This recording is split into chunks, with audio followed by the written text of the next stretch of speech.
Imaginez-vous vous réveiller un matin de 2025 et constater plus de publications, plus de likes, plus de stories, plus de défilements incessants. Le bourdonnement assourdissant des notifications a tout simplement disparu.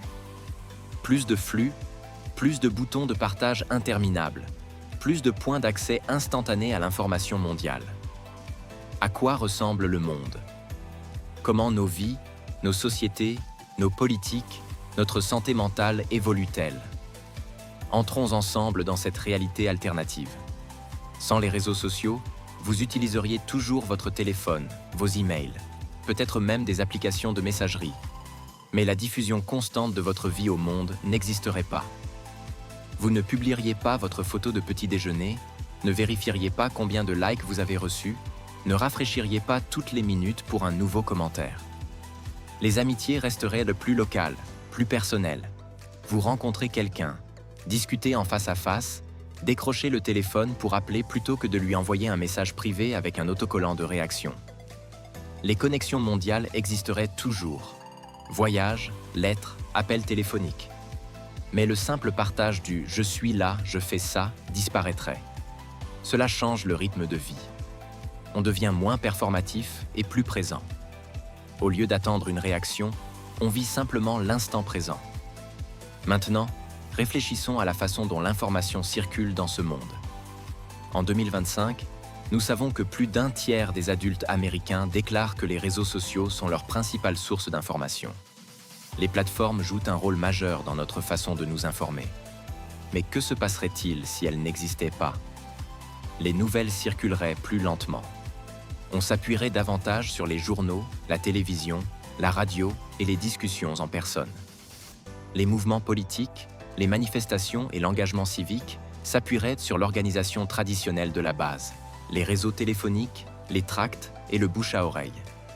Par exemple, les manifestations anti-immigration britanniques de 2025 ont vu la coordination et la diffusion d'informations via les réseaux sociaux et les applications de messagerie. Sans ces derniers, la dynamique change radicalement.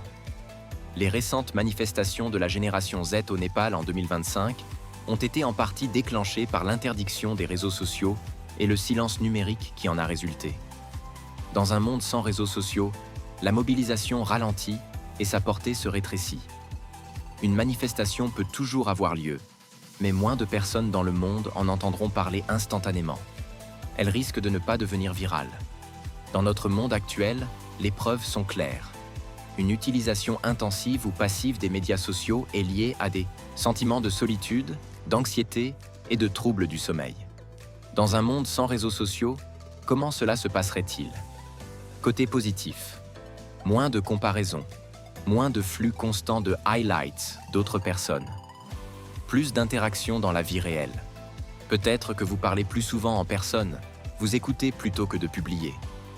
Côté négatif, pourriez-vous vous sentir plus isolé? Faute de pouvoir contacter quelqu'un? Les communautés de la diaspora dépendent peut-être encore davantage de la messagerie, mais les grandes plateformes ouvertes ont disparu. Pour les plus jeunes, en particulier, l'identité sociale se construit souvent en ligne. Elle se construit alors dans les écoles, les quartiers, les clubs, les communautés en face à face. Le résultat net, un paysage émotionnel très différent, potentiellement plus calme à certains égards, mais avec moins de possibilités d'expression et de connexion. Les réseaux sociaux sont le moteur de la culture d'influence, de l'économie des créateurs et de l'engagement envers les marques. Sans eux, les marques reviendraient à un marketing plus traditionnel. Télévision, radio, panneaux d'affichage, mais moins de campagnes éclairs s'adressant directement aux consommateurs. Les créateurs qui construisent des audiences sur des plateformes trouveraient moins d'endroits, moins de vidéos virales, moins de micro-célébrités. La portée mondiale des petits créateurs, par exemple au Pakistan, en Inde ou au Nigeria, qui attirent aujourd'hui un public à l'étranger, pourrait diminuer. D'un autre côté, les créateurs pourraient se tourner davantage vers les événements communautaires, les rencontres en personne et les spectacles en direct, plutôt que vers la célébrité en ligne. En effet, la démocratisation numérique de la voix offerte par les médias sociaux, permettant aux gens, où qu'ils soient, de parler à des milliards de personnes, s'affaiblirait. Ce que nous partageons détermine la culture. Les réseaux sociaux amplifient les tendances, diffusent les mèmes à l'échelle mondiale en quelques minutes et transforment les moments en mouvements. Sans cela, les tendances se propageraient plus lentement. Peut-être qu'une danse ne deviendra pas virale dans le monde entier. Peut-être qu'un mème restera local. La culture redevient plus régionale. Le style influenceur mondial pourrait se tourner vers les scènes locales. Mais peut-être devrions-nous mieux protéger notre vie privée. Sans la pression de tout documenter, les gens pourraient choisir de vivre plus discrètement. La pression sociale liée à la publication pourrait diminuer. Moins de filtres, moins de personnages sélectionnés, moins de vies vécues pour un public. Cela pourrait signifier plus d'authenticité à certains égards, mais aussi moins de moments culturels mondiaux partagés. En 2025, nous verrons comment les médias sociaux façonnent les événements mondiaux. De la diffusion de fausses informations pendant les guerres aux partages instantanés de photos et de vidéos de catastrophes. Sans les réseaux sociaux, lorsqu'une crise éclate, les flux d'informations s'appuient sur les canaux officiels ou les médias locaux. La diffusion virale de vidéos de témoins oculaires serait plus rare. D'un côté, peut-être moins de fausses vidéos, moins de canulars viraux. Mais de l'autre, des temps de réponse plus lents, moins de témoignages partagés. Par exemple, la guerre entre Israël et le Hamas a été marquée par une propagation rapide de la désinformation en ligne. Sans ces canaux, le récit aurait pu être différent. Nous pourrions nous sentir plus à l'abri de la surcharge d'informations, mais aussi moins concernés par les tragédies mondiales. Les mouvements de solidarité se développeraient au plus lentement, tout comme la collecte de fonds et la sensibilisation mondiale. Les réseaux sociaux sont étroitement liés au télétravail, aux réseaux numériques et à l'apprentissage en ligne. Sans eux, les professionnels se mettraient en réseau via des conférences, des séminaires, des sites traditionnels plutôt que via des publications tendances, des interactions de type LinkedIn ou des sous-communautés. Les enseignants et les étudiants pourraient s'appuyer davantage sur des salles de classe virtuelles formelles plutôt que sur le partage de conseils d'études, de discussions de groupe et de réseaux d'études sociales. L'économie des influenceurs à temps partiel se contracterait.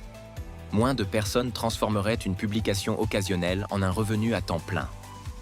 Du côté technologique, les applications pourraient toujours exister, mais sans la structure de flux social. Peut-être plus d'accent sur la messagerie ou le contenu uniquement, moins sur le partage de vie. L'économie numérique s'adapte donc. Moins tape à l'œil, plus en coulisses, peut-être moins saturée par le tapage des influenceurs. Sans les réseaux sociaux, l'identité reviendrait à la réalité. Les gens ne se définiraient plus par leurs « j'aime » ou leurs abonnés. La confidentialité s'améliorerait avec moins de plateformes traquant les comportements, mais la liberté d'expression pourrait se réduire. Plus d'échanges en face à face, moins de publications publiques et moins de pression pour la performance. Les erreurs ne deviendraient pas virales, ce qui apaiserait l'anxiété mais limiterait la portée mondiale. Sans groupes en ligne, les communautés se développeraient davantage au niveau local. Clubs, rencontres, interactions réelles. Les liens internationaux s'estomperaient, atténuant le sentiment de tribu numérique, mais la vie pourrait sembler plus ancrée et personnelle. Sans les réseaux sociaux, la vie semble plus calme mais plus lente. Moins de distractions dues au défilement incessant. Moins de comparaisons, une meilleure santé mentale. Plus de slow living, une présence dans la vie réelle. Des conversations plus authentiques. Une meilleure confidentialité. Moins de manipulations algorithmiques. L'information serait plus lente en temps de crise. Les voix les plus modestes auraient moins de chances d'être entendues. Les personnes qui dépendent du soutien en ligne seraient plus isolées. Les économies des créateurs et du marketing se contracteraient. Les mouvements de changement social progresseraient plus lentement et toucheraient moins de personnes. Un monde sans réseaux sociaux paraît plus simple et plus calme, mais aussi moins connecté et moins dynamique. Nous troquerions la portée mondiale contre des liens locaux plus profonds et la rapidité contre du sens. Au lieu de supprimer les réseaux sociaux, et si on les remodelait? En 2025, l'UE a constaté que Meta et TikTok enfreignaient les lois sur la transparence, prouvant ainsi la nécessité d'une réglementation.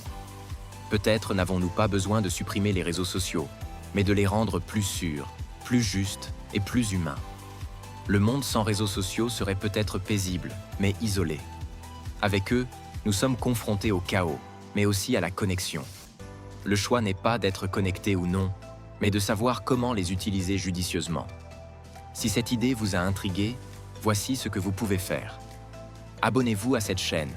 Activez la cloche de notification pour ne pas manquer notre prochain article. Partagez cette vidéo avec un ami et demandez-lui « À quoi ressemblerait votre journée si les réseaux sociaux disparaissaient demain ?» Partagez votre réponse dans les commentaires ci-dessous. J'adorerais lire votre avis. Et comme toujours, si vous appréciez ces « et si », laissez un pouce bleu, partagez vos suggestions de sujets et restez connectés pour la prochaine.